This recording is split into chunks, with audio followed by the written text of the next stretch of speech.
Thanks for the chat that give me opportunity to present my talk. First of all, I like to introduce myself. My name is Amilanda. My name is Kasih.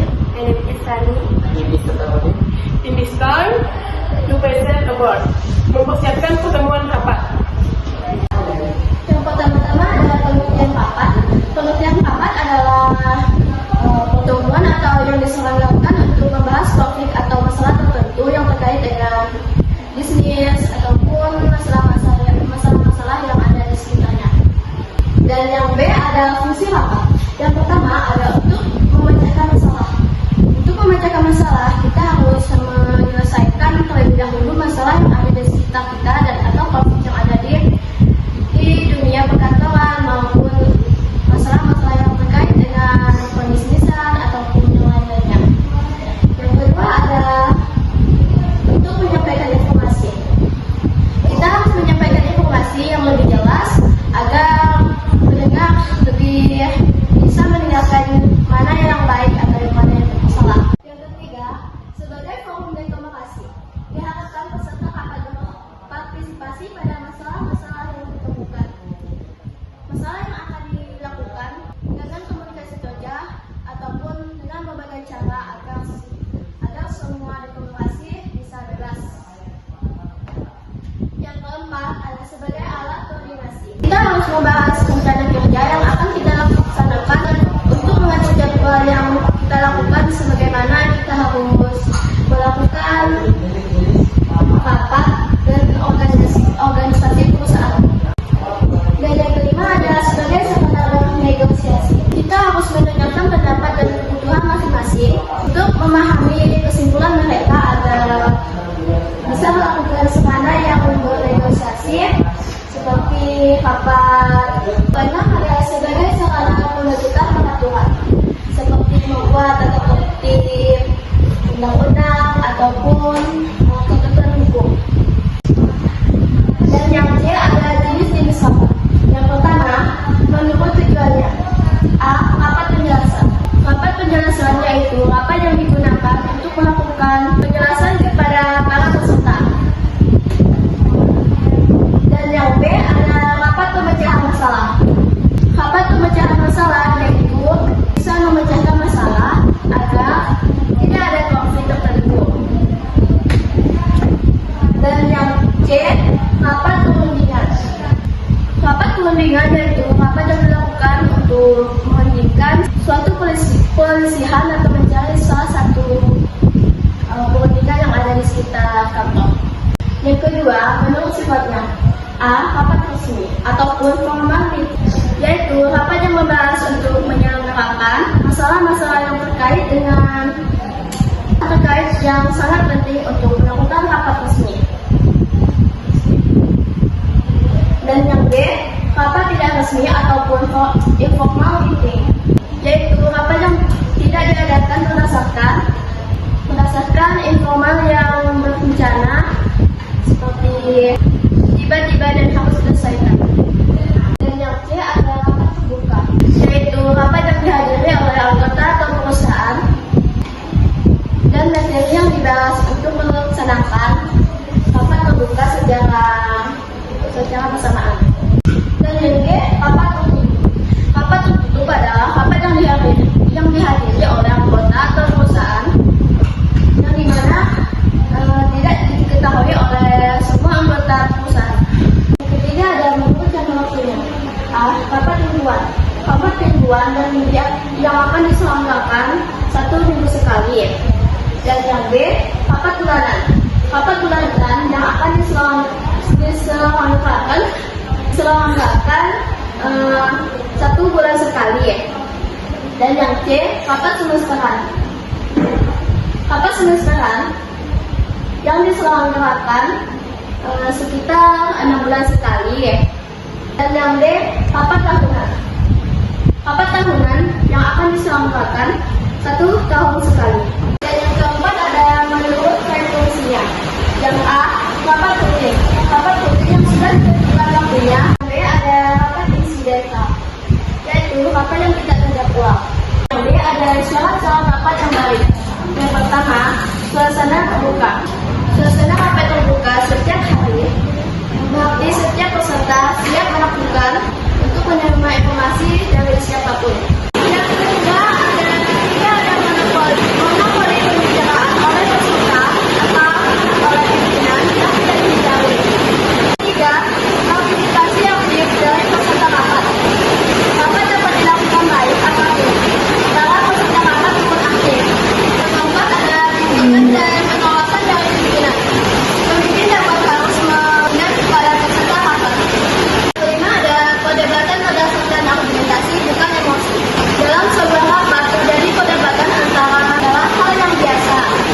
Namun, jika perdebatan argumentasi yang benar dan mengakibatkan suasana menjadi panas dan tegang. Yang keenam ada pertanyaan singkat dan jelas. Pertanyaan-pertanyaan yang diajukan dalam rapat hendaknya bersifat singkat, padat, dan jelas. Yang nomor 7, berpikir waktu. Kita harus melakukan pelaksanaan rapat agar sesuai dengan waktu yang sudah ditentukan. Dan yang kedua ada tipe pimpinan rapat. Yang pertama adalah tipe otoriter. Ini menjadi contoh pimpinan rapat yang mempunyai pimpinan tipe otoriter. Dan yang kedua adalah tipe demokratis. Ini menjadi seseorang pimpinan yang mempunyai tipe demokratis dari kepemimpinan asli maupun. Dan yang ketiga ada tipe Weissenfeld. Ciri-ciri pemimpin rapat mempunyai tipe kepemimpinan Weissenfeld. Yang keempat ada tipe peserta rapat. Yang pertama ada tipe pemberi informasi. Kita harus memberikan informasi agar peserta tidak ketinggalan apa yang kita berikan. Yang kedua ada tipe memberi semangat. Kita harus memberikan semangat kepada para peserta rapat maupun yang kita mengikuti rapat. Dan yang ketiga ada tipe inisiatif. Kita harus berinisiatif untuk melakukan kerjasama dengan berbagai syarat. Yang keempat ada tipe pemersatu. Tipe pemersatu akan mengusahakan persatuan dan kesatuan. Yang kelima ada tipe penyerang. Tipe penyerang biasanya akan selalu menentang pendapat atau tidak setuju dengan pendapat orang lain. Yang keenam ada tipe perantara. Tipe perantara biasanya akan bertindak sebagai perantara atau penjaga tim antara kelompok orang yang berbeda-beda. Yang ketujuh ada tipe pendengar. Tipe pendengar biasanya bersifat pasif. Fungsi pemimpin rapat. 1. Sebagai pengaruh. Seorang pemimpin rapat mempengaruhi para peserta rapat agar tujuan rapat yang telah ditentukan dapat tercapai. Yang kedua, sebagai pendengar. Sebagai pendengar, seorang pemimpin rapat harus bertindak sebagai pendengar atau pembina pendapat di antara para peserta rapat. Pengendalian rapat. Yang pertama, pengendalian bebas terbatas. Pengendalian rapat secara bebas terbatas adalah pengendalian rapat yang memberikan kesempatan secara bebas kepada para peserta rapat untuk mengeluarkan pendapatnya secara bekerja. Yang kedua, ada pengendalian secara ketat. Pengendalian rapat secara ketat adalah pengendalian rapat yang tidak memberikan kesempatan bertanya atau mengeluarkan pendapat kepada para pesertanya. Yang ketiga, pengendalian gabungan bebas terbatas dan ketat. Pengendalian rapat yang menggabungkan antara bebas, terbatas, dan ketat adalah pengendalian rapat yang memberikan kesempatan seluas-luasnya kepada para peserta rapat untuk mengeluarkan pendapatnya. G. Perencanaan dan persiapan rapat. Seperti contoh yang ada di saya. Selanjutnya adakah teknik bertanya dalam rapat? Yang pertama, pertanyaan umum. Pertanyaan umum adalah pertanyaan yang diajukan oleh pemimpin rapat kepada seluruh peserta rapat dengan tujuan agar setiap peserta turut aktif untuk berpikir mencari jawabannya. Yang kedua, pertanyaan langsung. Pertanyaan langsung adalah pertanyaan yang diajukan oleh pemimpin rapat kepada seorang peserta rapat dengan tujuan untuk memberikan motivasi atau dorongan kepada peserta rapat yang mempunyai sifat pemalu atau penakut agar aktif dalam kegiatan rapat. Yang ketiga, pertanyaan tidak langsung atau diomongkan. Pertanyaan tidak langsung atau diomongkan adalah pertanyaan yang diajukan oleh salah seseorang peserta rapat kepada pemimpin rapat. Bab kedua, penyelenggaraan pertemuan rapat. Hal-hal harus dipersiapkan dalam menyelenggarakan rapat formal. Yang pertama, membuat agenda rapat dan suasana acara rapat. Yang kedua, menentukan peserta rapat. Yang ketiga, membuat undangan rapat. Yang keempat, membuat daftar hadir rapat. Yang kelima, mempersiapkan bahan rapat. Yang keenam, mempersiapkan peralatan dan perlengkapan rapat. Yang ketujuh, mempersiapkan ruangan rapat. Yang kedelapan, mempersiapkan akomodasi atau penginapan. Yang kesembilan, mempersiapkan transportasi. Yang kesepuluh, mempersiapkan konsumsi. Yang kesebelas, mempersiapkan unit kesehatan. Yang kedua-belas, mengecekkan persiapan terakhir. Yang B, hal-hal yang harus dipersiapkan dalam menyelenggarakan rapat informal. Yang pertama, agenda rapat. Yang kedua, undangan rapat. Yang ketiga, peserta rapat.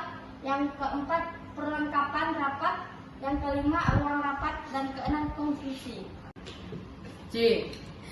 Peran seorang administrasi kantor atau sekretaris dalam penyelenggaraan rapat. Yang pertama, MC, Master of Ceremonies atau pembawa acara. Yang kedua, note tulis. Apabila catatan rapat atau note tulis berbentuk resum kesimpulan rapat. Yang kedua, apabila catatan rapat notula terbentuk verbatim catatan lengkap jalannya rapat. Di penyelenggaraan rapat. Yang pertama, membuka rapat. Hal yang harus dikemukakan dalam rapat adalah sebagai berikut. Yang pertama, acara atau agenda rapat. Yang kedua, tata tertib rapat yang bersifat fleksibel. Yang ketiga, motivasi. Pentingnya masalah yang akan dibahas. Yang keempat, pengenalan masalah atau persoalan yang akan dibahas. Yang keenam, tujuan diadakan rapat. Ketujuh, tanggapan atau sarana. Yang kedua, berlangsungnya rapat. Selama rapat berlangsung, pemimpin rapat harus dapat mengatur jalannya rapat agar tertib. Yang ketiga, menutup rapat. Rapat yang telah berlangsung beberapa waktu pada akhirnya akan ditutup.